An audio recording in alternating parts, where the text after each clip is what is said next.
dificuldades que tem. Entre aspas, eu não compreendo, não entendo muito bem isso, até porque a Bíblia diz: examine-se o homem e prove. Não é examinar e não provar. Mas o que é que acontece? Brigou com a mulher, chutou o cachorro, amarrou o rabo do gato, está com problema, está com dificuldade, não vou frear. O que custa você vir, pedir perdão ao Senhor, declarar no seu coração que você tem, tributar a Deus e automaticamente, depois de tudo isso, você participar conosco da ceia? O problema é as consequências e o peso do pecado que muitas vezes nós mesmos não nos perdoamos e, consequentemente, deixamos de ceiar. O examinar-se não exclui você de ceiar. O examinar-se significa perdão ao Senhor, reconhecimento dos meus erros e automaticamente chegar mais junto de Deus. Eu já falei disso com vocês, vou repetir. Eu tenho muita resistência de alguns irmãozinhos, onde muito santo, e que essa santidade repele os pecadores diante de Deus. Exemplo: vai ao monte, tem que estar no azeite. Monte é lugar de santos, não é lugar de pecadores. Quem disse isso? Se no monte Deus está, se no monte Deus está falando, não os pecadores que têm que estar junto dele. Se no monte Deus se encontra, e é justamente ali que Deus está presente, os pecadores têm que ir até o Senhor. E uma vez os pecadores indo até o Senhor, não vão mais ser pecadores, vão ter vidas mudadas. Então, Jesus atrai não apenas os santos. Aliás, todos os santos no Novo Testamento, escribas, fariseus, saduceus, foram os que menos entenderam de Deus. Os que menos entenderam de Deus foram aqueles que mais se diziam entender de Deus. Os que mais conseguiram as benevolências de Cristo foram os pecadores miseráveis, assim como eu, como você também. Somos pecadores, irmãos, redimidos em Cristo Jesus. Vamos entender um pouco da ceia do Senhor a partir do capítulo 26 do livro de Mateus. Mateus, capítulo de número 26, a partir do versículo 17. Vamos ler o versículo 17 e 19. Depois, vamos dar um pulo para Mateus, capítulo, versículo 26 e 30. Tá bom? Mateus, capítulo de número 26, 17 a 19. Depois, vamos ler os versículos 26 ao 30. Mateus, capítulo de número 26, do versículo 17 ao versículo 19. Tema da mensagem dessa manhã: ceia, 2 pontos, um em cima, um embaixo. Uma lição antes da mesa. Por isso que eu quis pregar antes de você ceiar. Você aprende mais antes de chegar aqui do que estando aqui. Aliás, os maiores sermões feito dentro do templo. Foi fora do templo. Sermão do Monte. 3 capítulos. Mateus capítulo 5 ao capítulo de número 7. 3 capítulos direto. As maiores palavras de Jesus não foram dadas dentro de um templo, foram dadas fora. Então a gente aprende muito fora. Antes de chegar, a gente tem que aprender. Isso aqui é apenas a cereja no bolo da consequência da nossa vida com Cristo.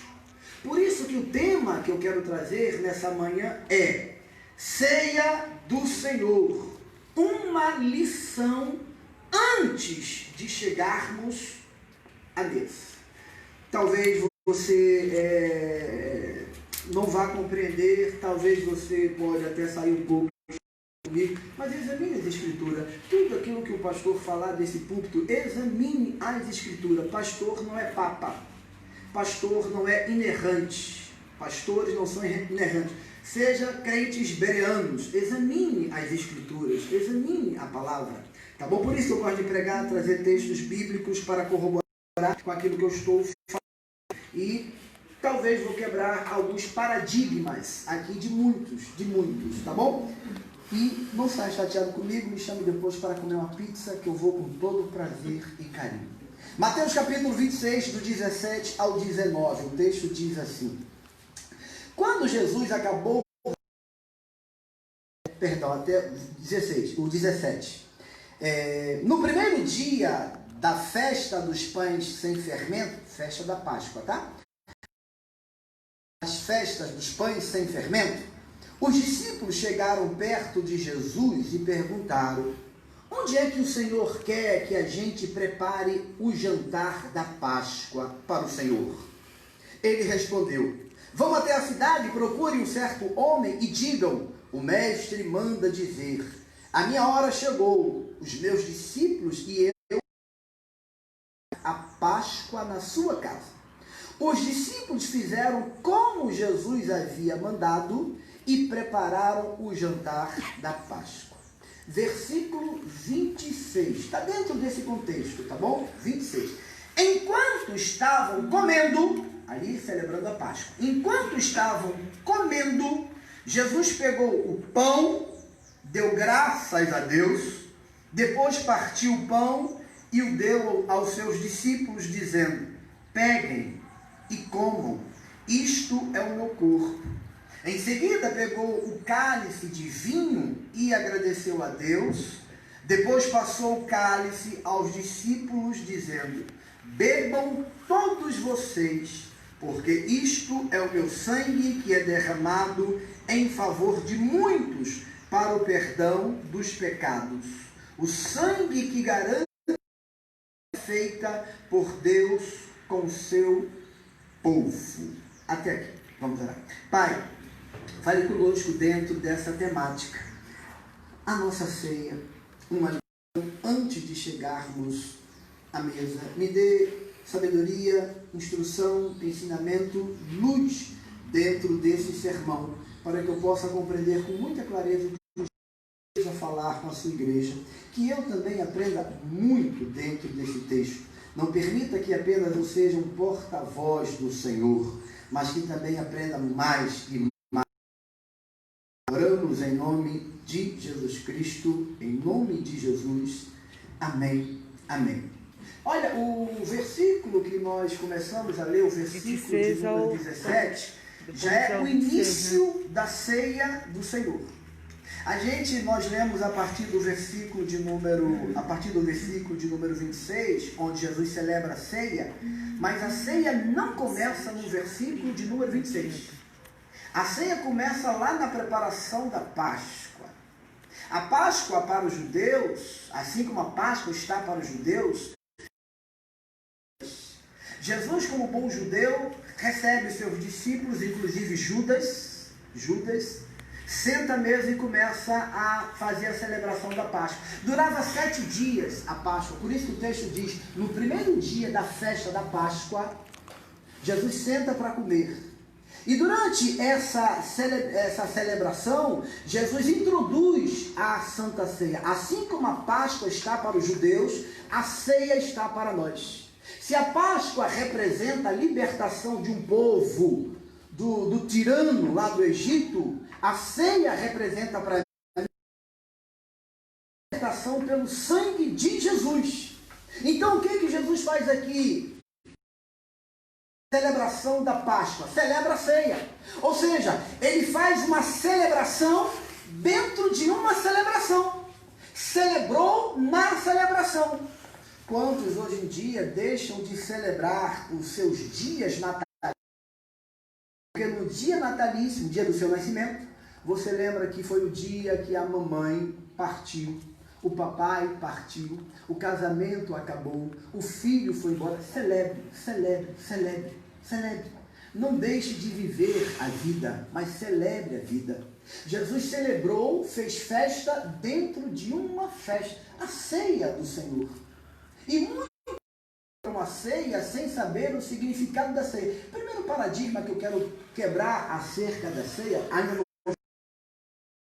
é que a ceia não é algo periódico.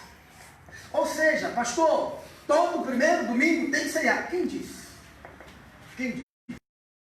Já ouvi algumas pessoas questionando, poxa, poxa, o senhor esqueceu. A ceia passou o primeiro domingo, deixou de ser. A Bíblia não diz que é sempre, numa vez por mês. A Bíblia só diz celebre. O texto diz aqui, no primeiro dia da semana, até porque, como costume, a igreja primitiva se reunia no primeiro dia da semana, que é o domingo. Então, como tradição, nós celebramos aos domingos, como tradição oriundo da igreja primitiva. Mas a Bíblia não dá a data e o dia específico. A gente pode celebrar a ceia toda semana. A gente pode celebrar a ceia de 6 em 6 meses. A gente pode celebrar a ceia anualmente, porque o mais importante da celebração é o celebrante. A gente se preocupa tanto com a celebração que esquecemos do celebrante. Quer ver um exemplo? Não acontece com vocês, eu sei disso. Mas tem pessoas que têm dificuldade de vir à igreja, até por opção. Ah, não vou não, está chovendo. Não vou não, está calor. Não vou não, está ventando. Não vou não, caveirão, estou na comunidade, não vou. Mas quando é dia de ceia, o cara mexe mundos e fundos para vir à igreja. Com doença, sem doença, com caveirão, sem caveirão, mas vem. Porque a visão dele da ceia é que a ceia confere graça, confere bênção. E não é. Não é. Não estou aqui sendo a ceia, a celebração da sua memória, que o fato de ceiarmos é apenas para trazermos a lembrança o que Cristo fez por nós. O cara passa o mês todo sem vir à igreja, mas no dia da ceia ele vem, porque na sua concepção, na sua mente, se aí tem a coincidência de um prato quebrado, tá lá, é porque aí acontece uma coincidência de machucar o dedo, cortar o dedo, e é porque eu não ceiei, eu tinha que ter ceado. Irmãos, quebre esse paradigma. A nossa ceia, tem ali o que foi celebrado com pão e vinho, nem vinho a gente coloca aqui, irmãos, é suco de uva, e talvez não seja nem do pão, nem Plus Vita irmãos, que a gente não tem condição de comprar o Plus Vita, a gente compra um pãozinho melhorzinho. Então não importa os elementos, o importante é o que os elementos representam para mim e para você. E vou escandalizar você, eu não tenho, se a ceia se os elementos é apenas um simbolismo do que representa para mim e para você, eu não teria dificuldade nenhuma de celebrar a ceia com pastel e caldo de cana. Se o pastel trouxesse a minha memória o corpo de Cristo, e o caldo de cana trouxesse a minha memória o sangue de Cristo, não teria problema, dificuldade nenhuma. Você teria dificuldade de ceiar com suco de groselha? Hoje é suco de groselha. Estou brincando, né? Não. É suco de uva mesmo. Mas entenda, irmãos, que primeiro não há uma periodicidade da ceia. Apenas celebre. Celebre. A única coisa é faça isso em memória de mim. Mas não diz que é todo o primeiro domingo do mês, ou o segundo domingo do mês, ou o terceiro domingo do mês. Não diz. Apenas celebre. Celebre. E Jesus pega os dois elementos. O vinho, que representa o seu sangue, e o pão, que representa a sua carne, o seu corpo. O importante é você celebrar e entender tudo isso, tudo isso. Mas infelizmente a gente dá mais importância ao ritual do que aquele que é cultuado. A gente dá mais importância ao culto da ceia, aquele que é cultuado. E tem cultos, irmãos, se tivesse um culto, embora culto a Deus é culto a Deus, se tivesse um culto na qual a gente pudesse se olhar com melhores olhos, seria o culto do batismo, onde vidas se renderam a Cristo, passaram por todo aquele processo e chegaram até as águas batismais. E às vezes a gente não dá tanta importância, mas no dia da ceia, tenho que ir, tenho que estar lá, porque é ceia. Lembrei de uma, já falei isso para vocês, o suco de uva é apenas suco de uva. Lembra daqueles ursinhos, acho que carinhosos, que tinham suco de fruta gummy, que tomavam suco de fruta gummy? E o que acontecia quando o ursinho tomava o suco de fruta gummy? Ficava fortão. Você não vai ficar mais forte se você ceiar. Você não vai ficar mais santo se você ceiar. A santidade é um processo. Apenas traga a memória, o pãozinho, irmão. Nem para matar a fome você deve vir ao culto porque é culto de ceia, porque o pão nem serve para isso. É tão pequeno. A única diferença do culto da ceia para um culto regular aos domingos é porque no culto da ceia tem a comida e a bebida. Em outros cultos não. Só isso. Mas que você traga a memória que tudo isso representa para mim e para você. A ceia nada mais é do que trazer a imagem de tudo aquilo que Cristo tem representado para mim e para você. Existe uma igreja que tem a doutrina da substanciação. Além, substância de substância, além da substância. O que diz essa doutrina da transubstanciação? Essa igreja crê que se transformam. O pão se transforma em carne e o vinho se transforma em sangue. Ou seja, você está comendo a carne de Jesus e está bebendo o sangue de Jesus. E outras igrejas, até mais voltada para a igreja evangélica, que crê na doutrina da consubstanciação. Ou seja, a união dos elementos místicos. Aqui na celebração se funde o corpo e o sangue, e ali de fato você celebra e bebe o sangue e come do corpo. Nós não cremos nisso. Ceia não é isso. Não existe ceia mística. Não há nenhum misticismo na ceia. Você não vai ficar mais poderoso se você ceiou ou não ceiou. O importante é você trazer à memória o que isso tudo representa para você. Vou celebrar porque eu entendo que o que eu bebo foi o dia que aquele homem dormiu por você. Vou comer porque que o corpo dele foi dilacerado, moído, arrebentado por mim e por você. São as lembranças que a ceia coloca no seu coração que é importante. Não tire isso da sua memória. O que fazemos aqui? Nós vamos aprender então dentro da ceia do Senhor antes de você ceiar. Primeiro, a ceia começa no versículo de número 17. Olha o versículo 17 do texto que nós acabamos de ler. O texto diz assim, que os discípulos chegaram até o mestre e falaram assim: onde o Senhor quer que venhamos a celebrar a Páscoa, a comida, o sentar para a gente celebrar? Aí eu aprendo aqui dentro desse texto que antes de ceiar, aprenda a se voluntariar. Ceia começa com voluntariado. Jesus não mandou os discípulos preparar a ceia. Você vê no texto? Ô Pedro, reúne aí uma galera e manda o pessoal ir aí celebrar a ceia, porque eu quero tal hora, tal dia que a ceia seja celebrada. Não foi dado ordens para os discípulos. Eles foram voluntários. Ceia começa com voluntariado, com entrega. Senhor, eu estou aqui, é proatividade. Então, desde o versículo 17, a ceia não começou nem com Jesus, começou com os apóstolos. A ceia começou com os discípulos, já colocando no seu coração o desejo de celebrar com os discípulos, com o mestre. O voluntariado, irmão, como é bom a gente se voluntariar. E quando essa pandemia chegou até nós, gerou um exército de voluntários. E esse exército gerou solidárias.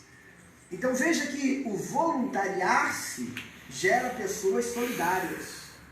Que coisa boa a gente entender isso.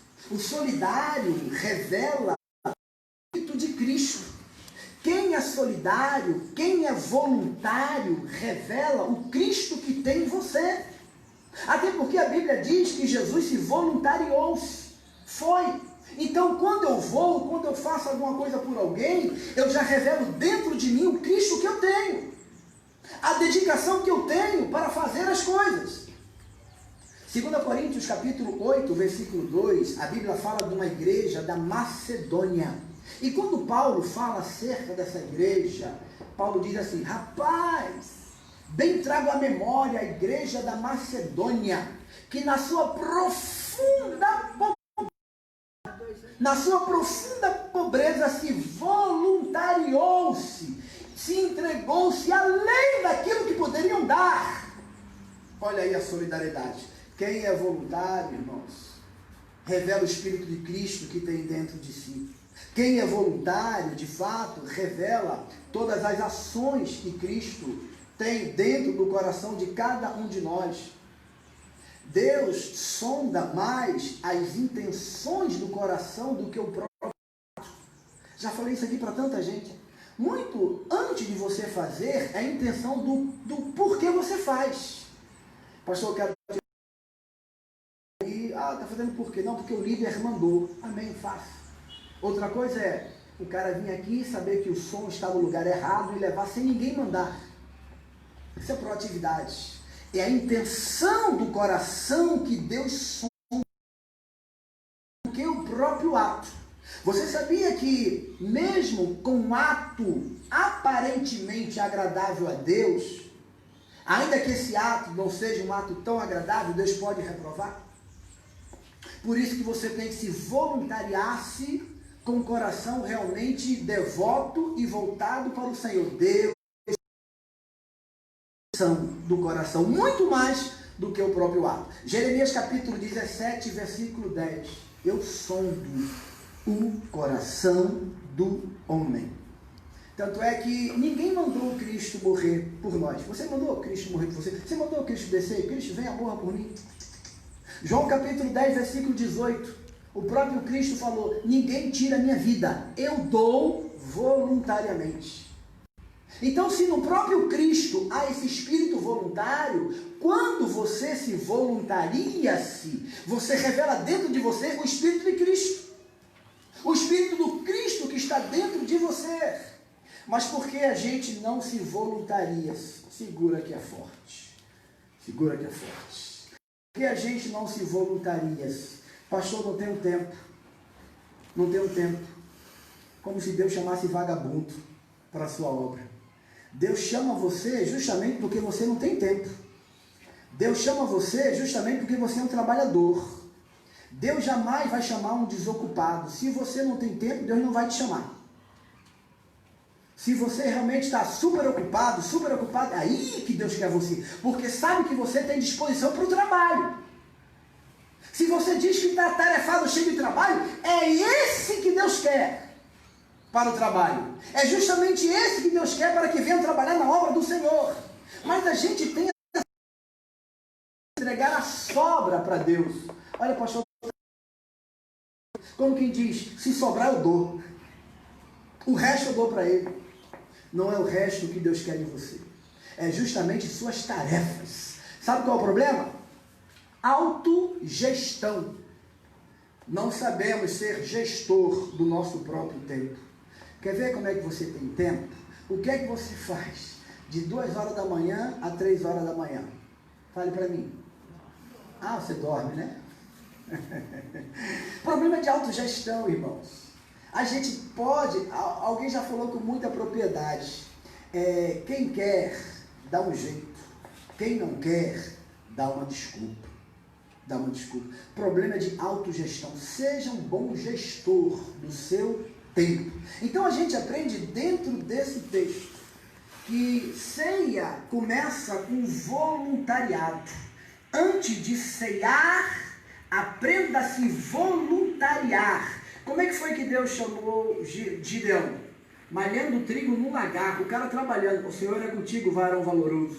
Em pleno exercício de trabalho. Como é que foi que Deus chamou Pedro e André? Trabalhando na indústria pesqueira. Justamente num trabalho, no auge do trabalho que Deus chama a pessoa. O voluntário revela para mim e para você que a gente pode escrever nossa história.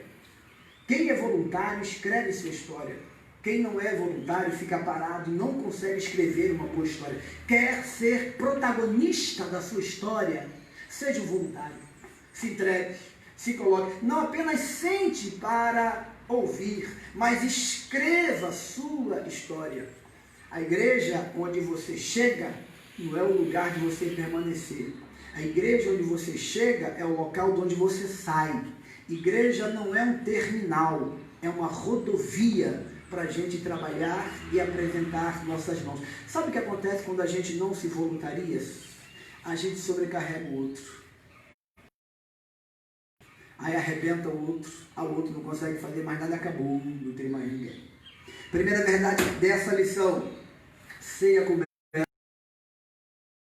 Onde quer, Senhor, que preparemos a ceia? Onde quer que nós preparemos a comida? Foram, ninguém pediu, foram até Jesus. Segunda verdade que a gente pode aprender dentro desse texto, versículo de número 18, quando o texto diz, Jesus fala assim, ide, homem.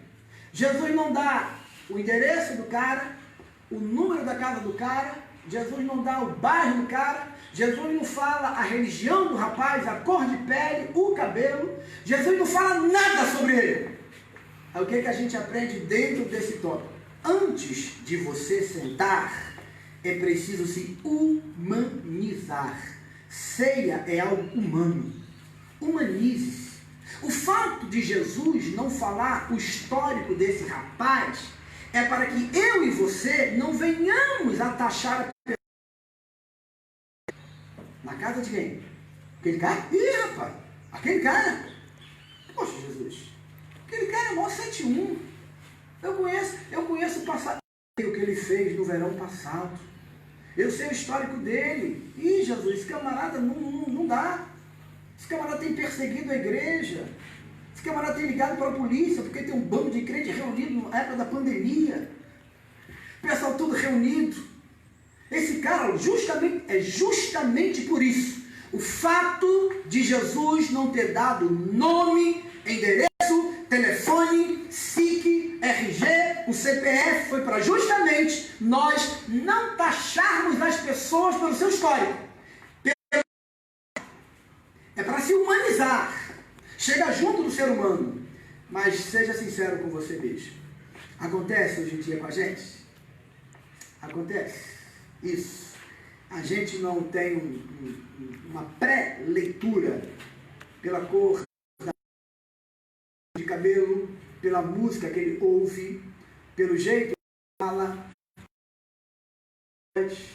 pelo balançar do quadris que ele tem. Sei não.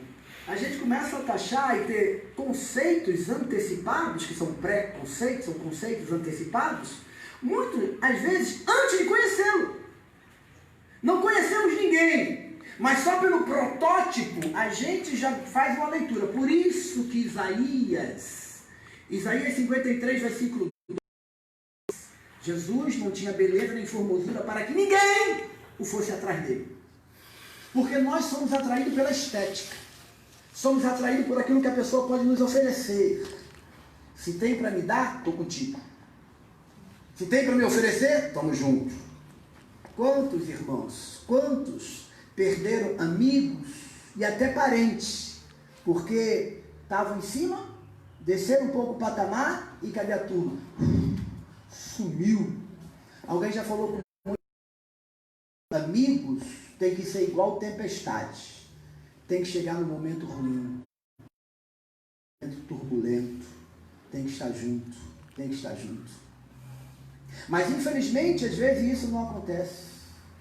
O fato de Jesus não ter falado o nome aqui é justamente para você não olhar para a embalagem. Só que a gente taxa perfis pela embalagem. Olha, uma coisa, irmãos, que a minha esposa sempre briga comigo. Olha, eu detesto fazer embalagem de presente bonito. Até porque quando a pessoa vai pegar a embalagem de presente, o que é que a pessoa faz? Se for criança, então... a embalagem é descartada. O por fora é descartado.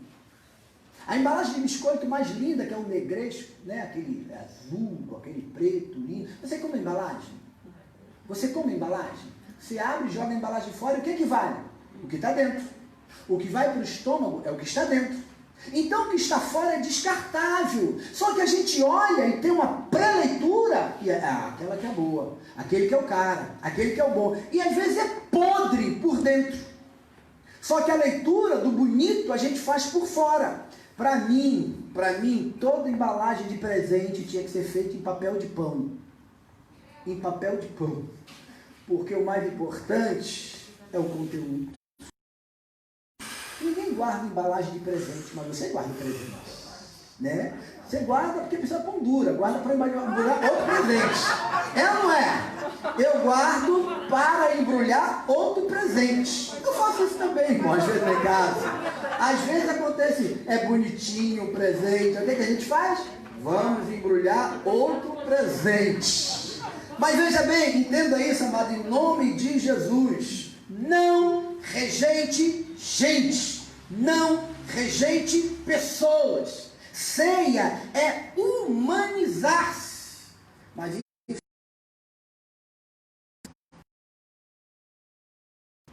que fazem até alguns tipos de cultos baseados das pessoas. Você já viu um culto dos office boys? Irmão, vamos fazer uma reunião aqui de servente de pedreiros. Reunião de servente de pedreiros. Já viu? Você já viu uma reunião de dona de casa? Mas você já viu uma reunião dos empresários, dos homens de negócios. Antigamente tinha isso, né? Não vou falar o nome do santo não, está sendo gravado. Os homens de negócio, do evangelho pleno. Às vezes, não quero, irmão, em nome de Jesus taxar, mas às vezes o que permeia o coração de alguém, quando junta com essas pessoas, às vezes, não é acepção de pessoas.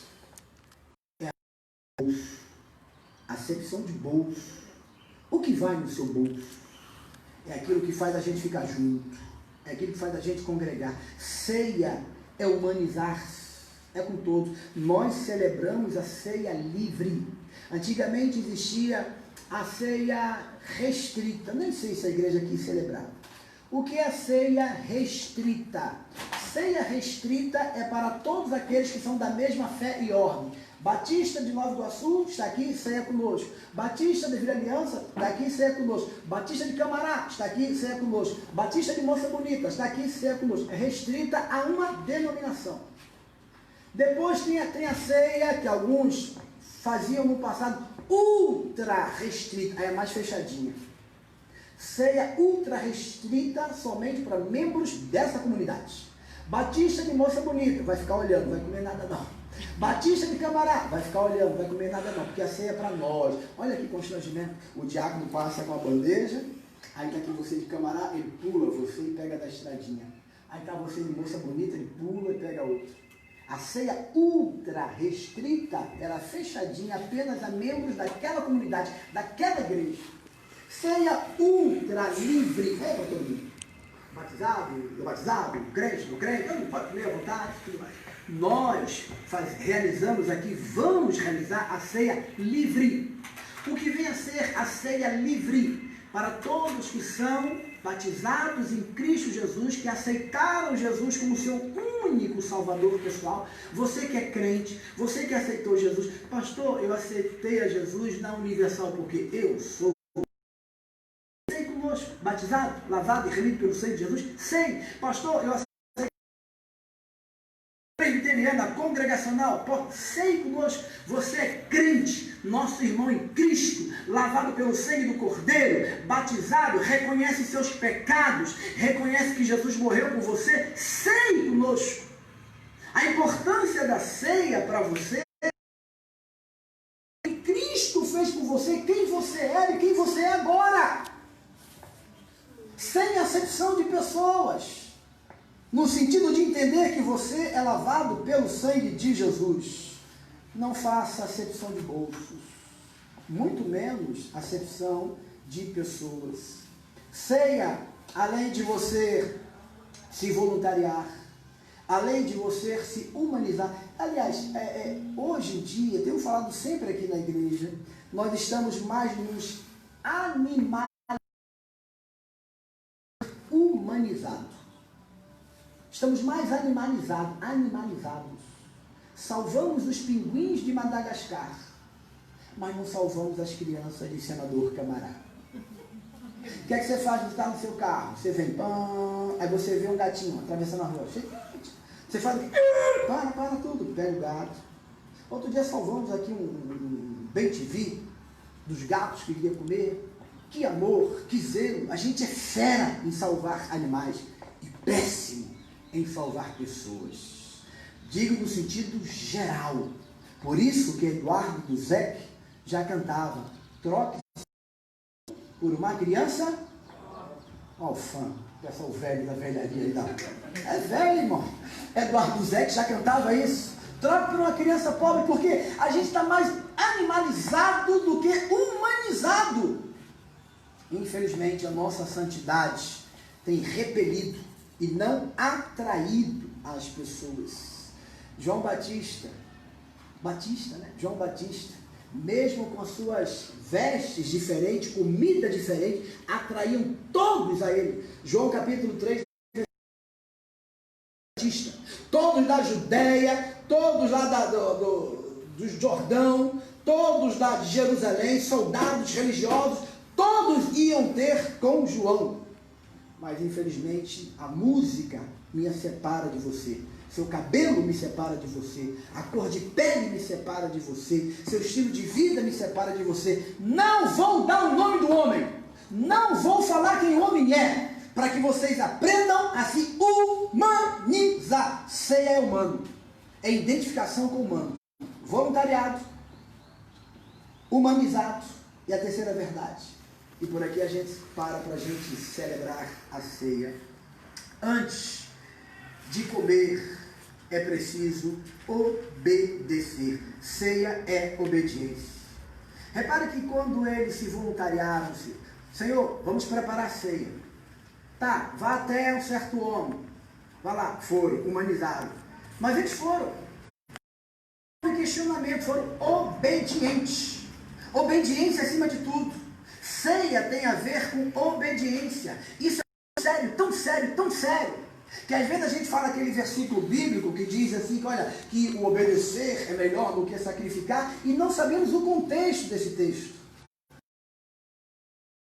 Rebelião é pior do que feitiçaria. Lembra desse versículo? Uhum. Olha, melhor obedecer do que sacrificar. O pecado de rebelião é pior do que feitiçaria. Está dentro de um contexto de desobediência, de Saul diante de Deus. Foi preciso o profeta Samuel falar: rapaz, você está oferecendo sacrifício, rapaz, não é para você não. A partir disso, rapaz, você tinha que obedecer. O fato de você fazer, mesmo com a intenção pura de coração, se não estiver debaixo da obediência, obediência acima de tudo, é isso que Deus quer para mim e para você. Mas infelizmente, desobediência tem a ver com a visão que você tem de você, nem sempre com a visão do que o outro diz. A desobediência está atrelado àquilo que você acha quem você é. É quando você coloca o DR na frente da... É quando você coloca o PR na frente da essência que você é. Do tipo, o cara às vezes fala assim, balançando: você sabe com quem você está falando? Não. Sabe o que você está falando? Não. Sabe quem eu sou? Sei. Vira-lata caramelo. Você... Mas gente coloca o PR e o DR na frente de tudo isso. Não permita que os títulos roubem a essência de quem você é. Obedeça acima de tudo. Só que nós não obedecemos porque olhamos para os nossos títulos e não queremos nos submeter. Está gravando. Tem que segurar. Eu vou segurar lá. Eu aqui recebi na igreja um engenheiro civil. Um engenheiro civil. comecei a doutrinar, até porque tinha vindo de uma igreja neopentecostal. Teve um bom tempo na igreja batista, mas passou para uma igreja neopentecostal, engenheiro civil, formado, melhor do que você, melhor do que eu. E comecei a doutrinar. Sim, filho, mas você veio da igreja neopentecostal. Precisa. E detalhe, vai para a profissão de fé, para aclamação, na sabatina da igreja. Vai. Não quis ir, mas foi, levei, não quis, foi bicudo, mas levei, porque no estatuto rege membros oriundo de uma outra denominação é passivo de uma profissão de fé mediante a sabatina da igreja. Claro que eu não fui fazendo as perguntas, fui sabatinando, perguntando a família, e essa igreja o aprovou. Engenheiro civil, formado, melhor do que você. Passou, mesmo sem a sua própria vontade. Então, às vezes, a gente desobedece, nem pela pessoa, mas pelo título que a gente, às vezes, ocupa. Uma bênção de Deus, bênção, e ainda é bênção. Tem ajudado muito essa igreja na obra. Entendeu? Compreendeu e foi. Passou pela sabatina. E se o Silvio Santos se converter aqui, vai para a escolinha, vai aprender o beabá, vai para o discipulado. Não adianta vir com o baú da felicidade, porque vai aprender. Qualquer um, irmão. Só que, infelizmente, tem pessoas que deixam o título falar mais do que isso. É triste, irmão, triste quando a gente vê alguns moleques criados conosco, esmelecudos, barrigudos. O cara passou o tempo todinho caçando peixe de vala, caçando rolinho, comendo amêndoa. O cara cresce, ganha um título, ganha um canudo. Pastor, agora eu sou o que isso. Não, cara, você comia rã, você matava rolinha, rapaz. Lembre-se do seu passado, da sua herança humilde. Só que os caras esquecem tudo isso. E é uma outra pessoa e a gente não conhece mais o cara. Cara, quem é você? Eu não te conheço mais. Você deixou os títulos te roubar a tua essência. Sabemos quem você é. Não deixe, irmão, em nome de Jesus, a essência, o título, sequestrar a essência. Tem um canudo. Vai para lá com canudo e tudo. Se não obedecer. Entre os nascidos de mulher, esse cara não fez nenhum milagre. Mas Jesus falou desse que não fez nada, nenhum milagre. Lucas capítulo 7, versículo 28. Sabe o que é que Jesus falou acerca do cara que não fez nenhum milagre? Apenas foi obediente? Entre os nascidos de mulher, ninguém é maior do que João Batista. Mas o menor no reino é maior do que ele. João Batista não fez nada, não há nenhum milagre na Bíblia Sagrada atribuída a João Batista, mas foi o maior nos lábios de Jesus. Por quê? Obediente. Quase que Naamã volta para Damasco com lepra, porque não quis se submeter ao profeta Eliseu. Apenas 7 mergulhos. 7. Mas está pulando, é lá mesmo. Mas tem girino, é lá mesmo. Tem eu vi um sapinho lá, é lá mesmo, Naamã. Mergulhe, quase que Naamã perde a bênção pela desobediência. Podemos voltar com a lepra, se a gente não for obediente. Mas pelo sangue de Jesus, que purifica eu e você de todos os pecados, podemos ser obedientes e, consequentemente, receber a bênção do Senhor. Amém? Louvado seja Deus. Infelizmente, tem alguns que não compreendem, não entendem tudo isso. Que servir ao Senhor começa justamente no entendimento. A ceia nos traz à memória tudo isso.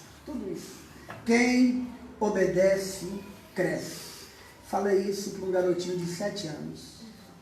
Quem obedece, cresce. Cresce. Portanto, o que nós podemos aprender na ceia do Senhor? Primeiro, ceia é questão de voluntariado. Antes de você ceiar, aprenda a se voluntariar. Segundo, ceia é uma questão de humanização. Antes de você celebrar, se humanize-se. Terceiro, ceia é uma questão de obediência. Antes de comer, obedeça. Antes de celebrar, obedeça. Em nome de Jesus. Vamos orar. Pai, é no nome sobre todos os nomes que nós aprendemos um pouco mais sobre ceia. Aprendi tanto dentro desse texto, desse sermão. E o Senhor aprove nessa manhã trazer para a sua igreja. Nos ajude a entendermos com muita clareza a questão da ceia. Que nesse momento possamos examinarmos a nós mesmos. Olhar para Deus. Fazer uma leitura introspectiva. E através dessa leitura pedir o perdão e a graça do Pai para podermos celebrarmos a ceia. Obrigado por esse memorial. É apenas algo para trazer a memória, a lembrança. Muito obrigado. Oramos no nome de Jesus Cristo. Amém. Amém. Irmã Dilma, quero chamar aqui à frente os diáconos de plantão, diaconisa, por gentileza.